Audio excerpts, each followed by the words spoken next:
Friends welcome back to my channel. Friends जैसा कि आप जानते हैं कि पोएट्री सेक्शन से 10 मार्क्स के क्वेश्चंस पूछे जाते हैं, जिसमें दो क्वेश्चंस होते हैं।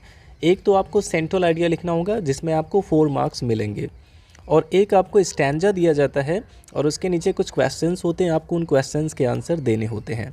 और कुछ क्या मतलब 3 क्वेश्चंस दिए जाते हैं और तीनों क्वेश्चन 2-2 मार्क्स के होते हैं। यानी कि आपको एक स्टैंजा में से 3 क्वेश्चन दिया जाएगा, उसका आंसर आपको देना होगा और उस पर आपको 6 मार्क्स मिलेंगे कुल मिला के। और फ्रेंड्स हमने डिसाइड किया है कि हम आपको हर लेसन के 2 इम्पॉर्टेंट स्टैंजा का क्वेश्चन आंसर बताएंगे। तो देखते हैं फ्रेंड्स, इस वीडियो में हमने आपको 2 लेसन का यानी कि माय मदर एट 66 और an elementary school classroom in a slum, ये 2 चैप्टर के 2 इम्पॉर्टेंट स्टैंजा का क्वेश्चन आंसर बताया है। तो देख लेते हैं फ्रेंड्स, सबसे पहले हमारा जो फर्स्ट लेसन है माय मदर एट 66। तो देखिए फ्रेंड्स, ये स्टैंजा हमने यहाँ से लिया है कि एंड रियलाइज्ड विद पेन, और उन्हें दर्द के साथ ये रियलाइज़ हुआ, ये एहसास हुआ that she was as old as she looked, कि वो जितनी बूढ़ी दिखती हैं सच में उसकी माँ उतनी बूढ़ी है।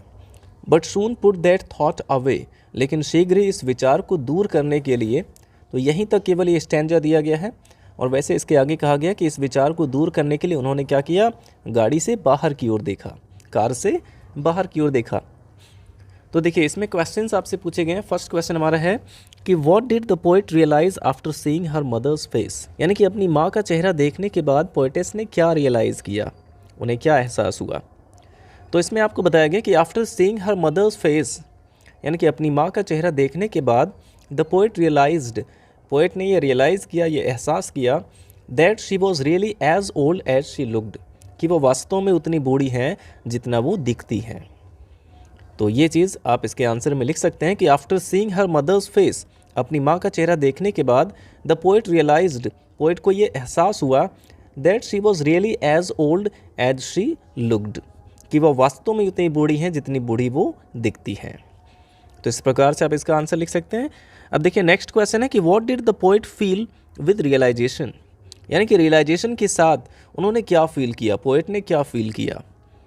तो देखिए आप लिख सकते हैं कि with realization she felt the old pain, यानी कि रियलाइजेशन के साथ उन्होंने वो पुराना दर्द महसूस किया of getting away from his mother, यानी कि अपनी माँ से दूर जाने का। देखिए ज़रूरी नहीं है कि बस जितना स्टैंजा में दिया गया बस उसी से आपसे क्वेश्चंस पूछे जाएंगे, कभी कभार इसके आगे या पीछे से भी क्वेश्चंस पूछे जा सकते हैं। तो देखिए यहाँ पे पूछा गया कि what did the poet feel with realization, poet ने रियलाइजेशन के साथ क्या फील किया। तो आप लिख सकते हैं कि with realization she felt the old pain, यानी कि उन्होंने वह पुराना दर्द महसूस किया of getting away from his mother, अपनी माँ से दूर होने का। जैसे बचपन में जब भी वो अपनी माँ से दूर होती थी तो एक दर्द महसूस करती थी, वही पुराना दर्द उन्होंने महसूस किया। तो देखिए अब थर्ड क्वेश्चन है कि what did the poet put away, what did the poet put away, यानी कि पोएट ने क्या दूर रखा। तो आप लिख सकते हैं कि the poet put away the thought of her mother's old age, the poet put away the thought of her mother's old age, poet ने अपनी माँ के बुढ़ापे के विचार को दूर रखा कि उसकी माँ बहुत ज़्यादा बूढ़ी हो गई हैं। तो देखिए फ्रेंड्स, हर स्टैंजा में आपसे 2 क्वेश्चंस पूछे जा सकते हैं, एक तो पोएट और उसके पोएम का नाम। आप ये याद रखेंगे जितने भी पोएम आपके हैं 5 पोएम्स, आपको पोएम का नाम और उसके पोएट का नाम याद होना चाहिए। और दूसरी बात, आपको स्टैंजा में कौन से फिगर ऑफ स्पीच का यूज़ किया गया है ये भी पूछा जा सकता है। स्टैंजा के किसी भी लाइन में कौन सा फिगर ऑफ स्पीच का यूज़ किया गया है ये आपसे पूछा जा सकता है। और आप लोग पूछते भी हैं कि इस पर फिगर ऑफ स्पीच से क्वेश्चन नहीं आएंगे क्या। तो देखिए ये जो आपका स्टैंजा है, स्टैंजा के बीच में किसी भी लाइन में अगर कोई फिगर ऑफ स्पीच का यूज़ हुआ होगा तो आपसे ये पूछा जा सकता है कि इस लाइन में कौन से फिगर ऑफ स्पीच का यूज़ किया गया है। तो ये 2 चीज़ आपको अच्छे से पता होना चाहिए। और अगर आप फिगर ऑफ स्पीच के बारे में पढ़ना चाहते हैं तो हमारे प्लेलिस्ट में चले जाएं, वहाँ पे आपको सभी फिगर ऑफ स्पीच के बारे में बताया गया जो भी आपके सिलेबस में है। तो फ्रेंड्स ये हो गया हमारा फर्स्ट स्टैंजा। अब चाहें तो आप इसका स्क्रीनशॉट ले लीजिए और इसके बाद हम नेक्स्ट स्टैंजा के क्वेश्चन आंसर भी देख लेते हैं। अब देखिए फ्रेंड्स, हमारा दूसरा स्टैंजा इसमें है यहाँ से, wan pale as a late winter's moon. यहाँ से बताया गया है कि wan pale as a late winter's moon, यानी कि उनकी माँ के चेहरे की यहाँ पे कंपैरिजन हुई है विंटर्स यानी सर्दी के मौसम में जब चंद्रमा निकलता है, शीत की वजह से चंद्रमा हमें जैसा धुंधला दिखाई देता है, उसी से इनके चेहरे को कंपेयर किया गया है। तो इनका चेहरा कैसा था? वॉन का मतलब बिल्कुल फीका दिख रहा था, पेल यानी हल्का पीला दिख रहा था, जैसे कि सर्दियों के मौसम में चंद्रमा हमें दिखाई देता है, उससे यहाँ पे कंपैरिजन किया गया है। And felt that old familiar एक, और मैंने वही पुराना दर्द महसूस किया। ये पोएटिस कहती हैं कि मैंने वही पुराना दर्द महसूस किया, वही परिचित दर्द महसूस किया। माई चाइल्डहुड्स फियर, यानी कि जैसे मैं बचपन में डरा करती थी, जब भी उसे अपनी माँ से दूर जाना होता था, तो जैसे जिस डर को वो महसूस करती थी, वही पुराना डर और वही दर्द उन्होंने महसूस किया।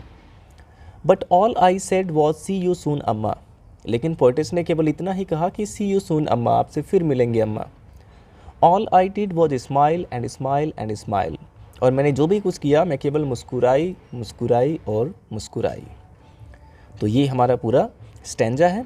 अब देखिए इसमें फर्स्ट क्वेश्चन पूछा गया है कि how was the poet's mother compared, यानी कि पोएट की माँ का कंपैरिजन कैसे हुआ है।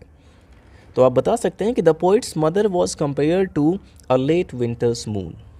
The poet's mother was compared to a late winter's moon. बहुत ही शॉर्ट और इजी तरीके से आप बता सकते हैं कि the poet's mother was compared to a late winter's moon. Poet की माँ का कंपैरिजन यहाँ पे किससे हुआ है? लेट विंटर्स मून से हुआ है, सर्दी के मौसम में जो चंद्रमा जिस प्रकार से दिखाई देता है। और देखिए नेक्स्ट क्वेश्चन है कि how did the poet feel, poet कैसा महसूस करती है। The poet felt the old familiar एक एंड हर चाइल्डहुड्स फियर। जैसा कि इसमें बताया गया स्टैंजा में कि the poet felt the old familiar एक, पोएट ने वही पुराना दर्द महसूस किया, एंड हर चाइल्डहुड्स फियर, और अपने बचपन के डर को महसूस किया। और कैसे डर को? Of being separated from her mother, अपनी माँ से दूर होने के, अपनी माँ से दूर होने के डर को महसूस किया। तो आप लिख सकते हैं कि the poet felt the old familiar एक, पोएट ने वही पुराना दर्द महसूस किया, एंड हर चाइल्डहुड्स फियर, और अपने बचपन के डर को महसूस किया, of being separated from her mother, अपनी माँ से अलग होने के। सेपरेट का मतलब अलग होना होता है। तो जो डर उन्हें बचपन में महसूस होता था जब वो अपनी माँ से अलग होती थी, दूर होती थी, वही डर उन्होंने महसूस किया। अब देखिए थर्ड क्वेश्चन है कि what did the poet do at the time of farewell. Farewell के समय पोएट ने क्या किया? जब वो उनको विदा दे रही थी उस समय उन्होंने क्या किया? तो आप बता सकते हैं कि at the time of farewell, यानी कि विदाई के समय, the poet only said, poet ने केवल कहा कि सी यू सून अम्मा। ये आप डबल इन्वर्टेड कॉमा के अंदर ऐसे लिख सकते हैं, सी यू सून अम्मा, कि अम्मा आपसे फिर मिलेंगे। And she remained only smiling till the end, और वह अंत तक केवल मुस्कुराती रही, उन्होंने और कुछ नहीं किया, केवल वो मुस्कुराई। तो at the time of farewell, farewell के समय, the poet only said, poet ने केवल इतना कहा कि सी यू सून अम्मा, अम्मा आपसे फिर जल्दी ही मिलेंगे। And she remained only smiling till the end, और वह अंत तक केवल मुस्कुराती रही। अब देखिए यहाँ पे आप चाहें तो इसका स्क्रीनशॉट ले लीजिए, और इसमें क्वेश्चन और भी पूछा जा सकता है कि what poetic device has the poet used in the last two lines, यानी कि इसके अंतिम दो लाइन में पोएट ने कौन से पोएटिक डिवाइस का यूज़ किया है। पोएटिक डिवाइस अगर पूछता है तो आपको यही बताना है कि इसमें कौन से फिगर ऑफ स्पीच का यूज़ किया गया है। तो यहाँ पे लास्ट वाली लाइन अगर हम देखते हैं तो इसमें smile and smile and smile, ये एक वर्ड बार बार रिपीट हुआ है। तो यानी कि यहाँ पे रेपिटेशन नाम का जो फिगर ऑफ स्पीच है ये यूज़ किया गया है। तो आप लिख सकते हैं कि in the last two lines the poet has used the figure of speech repetition. और ये जो रेपिटेशन है ये तो इसके नाम से क्लियर है कि अगर कोई वर्ड बार बार वर्ड या फ्रेज रिपीट होता है तो वहाँ पे रेपिटेशन फिगर ऑफ स्पीच होता है। और इसी की तरह एक एलिट्रेशन फिगर ऑफ स्पीच होता है, बट उसमें जो स्टार्टिंग का कोई साउंड होता है, अगर लाइन से लगातार अगर दो तीन ऐसे वर्ड हैं जिसका स्टार्टिंग जो वर्ड है, स्टार्टिंग साउंड जो है वो बिल्कुल सेम है, तो वहाँ पे एलिट्रेशन फिगर ऑफ स्पीच होता है। तो देख लेते हैं फ्रेंड्स, ये हो गया हमारा फर्स्ट लेसन। अब हम सेकेंड लेसन के भी कुछ इंपॉर्टेंट स्टैंजा के क्वेश्चन आंसर देख लेते हैं। तो देखिए फ्रेंड्स, अब हम इसके दूसरे chapter and elementary school classroom in a slum के एक इम्पॉर्टेंट स्टैंजा का क्वेश्चन आंसर देख लेते हैं, जो कि स्टैंजा हमारा यहाँ से है कि श्योरली शेक्सपियर इज़ विग्ड, यानी कि निश्चित रूप से शेक्सपियर उनके लिए दुष्ट हैं, उस क्लासरूम में जो बच्चे हैं, स्लम एरिया के जो बच्चे हैं, उनके लिए शेक्सपियर दुष्ट है, यानी कि उन्हें शेक्सपियर से कोई लेना देना नहीं है। The map a bad example, और उनके स्कूल में जो मैप लगा हुआ है, जो जिसमें बहुत ही अच्छी सीनरी है, तो वो उनके लिए एक बुरा उदाहरण है। और उस मैप में क्या है, विद शिप्स एंड सन, जिसमें शिप बना हुआ है एंड सन, और सूरज बना हुआ है, and love tempting them to steal, यानी कि इन सभी चीज़ों को देखकर वे चोरी करने के लिए मजबूर हो रहे हैं। इसलिए ये जो मैप है ये उनके लिए एक बुरा उदाहरण है। For lives that slyly turn in their cramped holes, for lives यानी कि वहाँ पे जितने भी लोग हैं, जो जिंदगियाँ हैं, वहाँ के रहने वाले जो लोग हैं, दैट स्लाइली टर्न, जो चुपके से जाते हैं, इन दियर क्रैम्ड होल्स, यानी कि अपने तंग झोपड़ियों में, जहाँ पे लोग अपनी तंग झोपड़ियों में चुपके से जाते हैं, from fog to endless night, यानी छिप के रहते हैं। यहाँ पे आप स्लाइली का मतलब कह सकते हैं छिप कर, जो छिप कर अपने क्रैम्ड होल्स यानी कि अपनी तंग झोपड़ियों में रहते हैं, from fog to endless night, fog यानी कोहरा कब होता है, सुबह के समय, यानी कि सुबह से लेकर रात तक वो लोग अपनी तंग झोपड़ी में ही रहते हैं। उनकी यानी कि उनका पूरा जीवन जो है उन्हीं तंग झोपड़ियों में बीतता है, ये यहाँ पे कहने का मतलब है। ऑन दियर स्लैग हीप, यानी कि उस कूड़े करकट के ढेर पर, जो स्लम एरिया है वहाँ पे बहुत सारे कूड़ा करकट हैं, यानी कि उस गंदे वातावरण में, the children wear skins peeped through by bones, ये जो बच्चे हैं ये देखने में ऐसे लगते हैं जैसे इन्होंने हड्डियों के ऊपर चमड़ा पहन रखा है, देखने में ऐसे लगते हैं जैसे इन्होंने अपनी हड्डियों के ऊपर चमड़े को पहन रखा है, और उनके चमड़े से हड्डियाँ झांकती हैं, यानी कि बाहर की ओर उभरी रहती हैं। एंड स्पेक्टिकल्स ऑफ स्टील, और उन्होंने स्टील के चश्मे लगाए हुए हैं, स्पेक्टिकल ऑफ स्टील, स्टील के चश्मे लगाए हैं। विद मेंडेड ग्लास, जिनमें जो कांच है वो बहुत ही उसको जोड़ा गया है, बिल्कुल टूट गए हैं और उनको जोड़ा गया है। Like bottle beads on stones, जैसे कोई बॉटल बिट जो है स्टोन पर अगर गिरता है तो वो चकनाचूर हो जाता है, उसी तरह से वो उनका चश्मा जो है बिल्कुल टूटा हुआ है और उसको जोड़ा गया है। So blot their maps with slum as big as doom, अब यहाँ पे पोइट कहता है कि इसलिए इस पूरे मानचित्र से, पूरे नक्शे को, इस स्लम को हटा दिया जाए, मिटा दिया जाए, इस दुनिया के मानचित्र से इस स्लम को मिटा दिया जाए। एज बिग एज डूम, जो कि इतना बड़ा है, वो जो स्लम है वो इतना बड़ा है जैसे कोई विनाश होता है, विनाशकारी चीज़ होती है। तो वो चाहते हैं, इसके जो पोइट हैं वो चाहते हैं कि इन झुग्गियों में रहने वाले, स्लम एरिया में रहने वाले बच्चों का जीवन भी सुधर जाए और ये स्लम एरिया को हमेशा के लिए हटा दिया जाए, इसको और डेवलप कर दिया जाए। तो देखते हैं फ्रेंड्स इसके जो क्वेश्चंस हमारे हैं। फर्स्ट क्वेश्चन है कि what is a bad example and why, यानी कि बैड एग्जाम्पल क्या है और क्यों। तो आप लिख सकते हैं कि the map with ships and sun, यानी कि वह मैप, वह नक्शा जिस पे शिप बने हुए, जहाज़ बने हुए हैं और सूरज बना हुआ है, इज़ अ बैड एग्जाम्पल, यह एक बुरा उदाहरण है। Because that tempts them to steal, क्योंकि ये सभी चीज़ें उन्हें चोरी करने के लिए मजबूर करती हैं, आकर्षित करती हैं। The map with ships and sun is a bad example, यानी कि उनके लिए ये जो मैप है, जो नक्शा है जिसमें शिप है और सन है, सूरज बना हुआ है, या उनके लिए एक बुरा उदाहरण है। Because that tempts them to steal, क्योंकि ये सभी चीज़ें उन्हें चोरी करने के लिए मजबूर करती हैं, आकर्षित करती हैं। अब देखिए नेक्स्ट क्वेश्चन है कि how is it understood that the children are physically weak, या कैसे समझा जाता है कि बच्चे जो है वो फिजिकली वीक हैं, शारीरिक रूप से कमज़ोर हैं।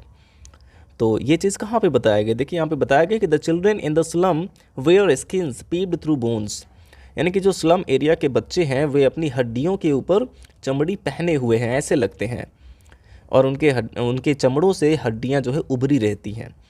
Which shows that they are physically weak, जो ये दिखाता है कि वे शारीरिक रूप से कमज़ोर हैं। आई होप इतना समझ में आ गया होगा आपको। अब देखिए थर्ड क्वेश्चन है कि what does the poet want, poet क्या चाहता है। तो इस स्टैंजा के लास्ट में बताया गया है कि इस स्लम एरिया को हमेशा के लिए मिटा दिया जाए हमारे मानचित्र से। तो वही चीज़ हम यहाँ पे लिख सकते हैं कि the poet wants to blot their maps with slums, यानी कि पोएट चाहता है कि ये स्लम वाला जो नक्शा है पूरा, इसे हटा दिया जाए, इसे मिटा दिया जाए।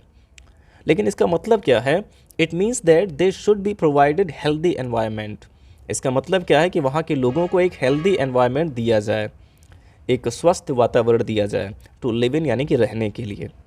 इस स्लम एरिया को हटा दिया जाए और उनके रहने के लिए एक हेल्दी एनवायरनमेंट उन्हें दिया जाए। तो इस तरह से फ्रेंड्स आप इस स्टैंजा के भी क्वेश्चन आंसर लिख सकते हैं। आप इसका स्क्रीनशॉट ले लीजिए और इसके बाद हम इसका नेक्स्ट स्टैंजा देख लेते हैं। तो देखिए फ्रेंड, नेक्स्ट स्टैंजा हमने लिया यहाँ पे, अनलेस गवर्नर इंस्पेक्टर विजिटर से लेकर पूरा लास्ट तक लैंग्वेज इज़ द सन। तो अगर आप इसका हिंदी एक्सप्लेनेशन देखना चाहते हैं तो मैंने इसका वीडियो अपलोड किया, आपको डिस्क्रिप्शन में लिंक मिल जाएगा, वहाँ से आप पूरा लेसन अच्छे से प्रिपेयर कर सकते हैं। तो देखिए फ्रेंड्स, हमारा फर्स्ट क्वेश्चन इसमें पूछा गया है कि how can this map become their window, यानी कि ये जो मैप है, जो नक्शा है, वो उनकी खिड़की कैसे बन सकती है, अर्थात उनकी हालत कैसे सुधर सकती है। तो देखिए, जैसा कि इस स्टैंजा में बताया गया है कि this map can become their window only by the active role of governor, inspector, visitor etcetera. यानी कि जब तक ये गवर्नर, इंस्पेक्टर और विजिटर इनके बेटरमेंट के लिए, इनके सुधार के लिए कोई कदम नहीं उठाएंगे, कोई एक्टिव रोल नहीं निभाएंगे, तब तक ये जो नक्शा है ये इनकी खिड़की नहीं बन पाएगा। तो इस तरह से आप इसका आंसर लिख सकते हैं। देखिए, नेक्स्ट क्वेश्चन है कि what must be broken according to the poet, poet के अनुसार किस चीज़ को तोड़ दिया जाए। तो आप लिख सकते हैं कि according to the poet those slum windows must be broken, उन स्लम एरिया की खिड़कियों को तोड़ दिया जाए, that shut upon their lives like catacombs, जिन्होंने उनके जीवन को एक कब्रिस्तान की तरह बंद कर रखा है, उन खिड़कियों को तोड़ दिया जाए। अब देखिए, लास्ट क्वेश्चन है कि what does the poet want for दो चिल्ड्रेन, पोएट उन बच्चों के लिए क्या चाहते हैं। तो आप लिख सकते हैं कि द पोएट वांट्स, पोएट ये चाहते हैं that effort should be made for the betterment of the slum children, कि स्लम एरिया के बच्चों के सुधार के लिए कोई कदम उठाए जाए, प्रयास किए जाएं। They should be provided healthy environment, उन्हें हेल्दी एनवायरनमेंट दिया जाए, एंड गुड एजुकेशन, और अच्छी शिक्षा भी दी जाए।